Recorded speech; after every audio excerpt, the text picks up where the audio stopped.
Freud escreve Psicologia das Massas, como eu já disse, apenas um ano após a inauguração do Partido Nazista na Alemanha.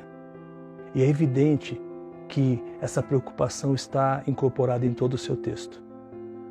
Existe um líder poderoso se levantando na política e Freud parece reconhecer o perigo disso tudo. Ele diz que a massa tem a ilusão de que o líder as ama e ama a todos de maneira igual. E é tão importante essa ilusão que esse tipo de estratagema é usado em duas instituições bastante poderosas, que é a igreja e o exército. Para a igreja, essa figura do líder é a figura de Cristo. Mas veja, não é a pessoa do Cristo, mas o Cristo que a instituição, religião, utiliza para manter todos unidos e obedientes sempre. E a ligação desse grupo religioso não é nunca racional, mas sempre libidinal entre os súditos e o líder, porque será sempre o afeto que os unirá. E se na igreja a massa se une em nome de Deus ou em nome de Cristo, já no exército a massa se unirá em nome da pátria ou em nome da chamada glória nacional. Freud também havia identificado uma razão para que tudo isso estivesse acontecendo. Naquele tempo, uma neurose presente existia dentro da sociedade alemã.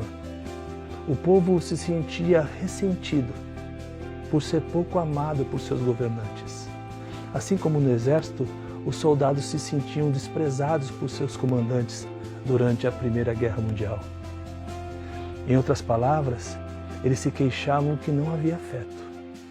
Eles estavam desesperadamente buscando algo ou alguém que os unisse. E essa falta de afeto foi o pano de fundo para tudo aquilo que conhecemos na história. Em outro ponto, Freud também fala que o maior medo das massas é que alguém pense por si só, porque se assim fizer, o levará para outro caminho, se tornando um rebelde. Entre as massas, o que é incentivado é a ausência da liberdade, porque existe perigo e pânico quando uma massa desse tipo se desintegra.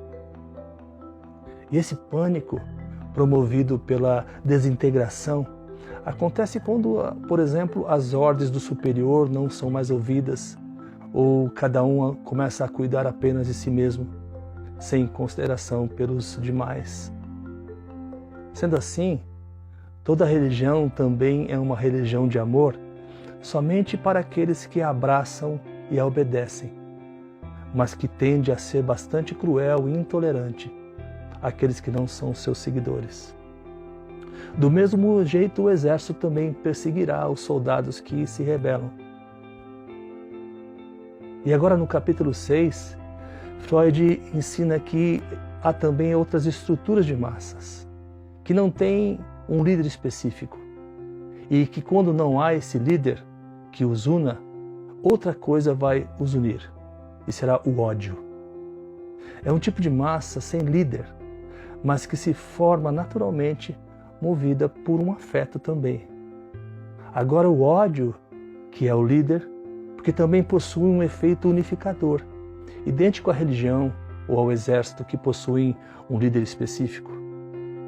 Então, nesse modelo de massa, o ódio é uma espécie de cola que liga a todos. E eles podem estar unidos pelo ódio contra uma pessoa, ou uma classe profissional específica, ou ainda uma instituição determinada. Na Alemanha, os professores das universidades que pensavam de forma diferente eram os perseguidos, assim como também os partidos políticos que não estavam aliados ao poder. Ou seja, tudo aquilo que pensasse diferente era alvo desse ódio das massas. E nesse caso, mesmo que os indivíduos dessa massa sejam diferentes entre si, agora vão se comportar como se fossem um só, de forma homogênea.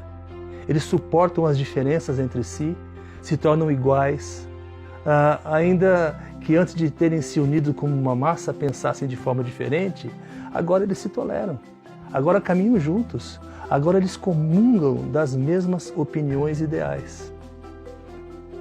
São como uma espécie de família de porcos-espinhos, que para permanecerem juntos, têm de se conformar à ideia de serem espetados uns pelos outros.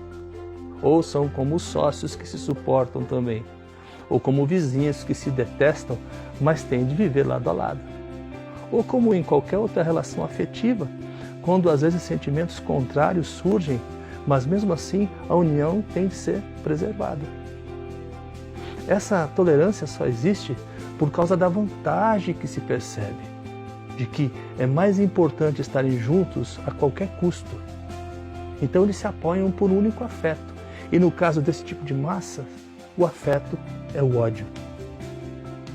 Você sabe que nós podemos nos ligar a alguém por amor e mesmo assim temos conflitos nessa relação. E Freud chama isso de ambivalência afetiva.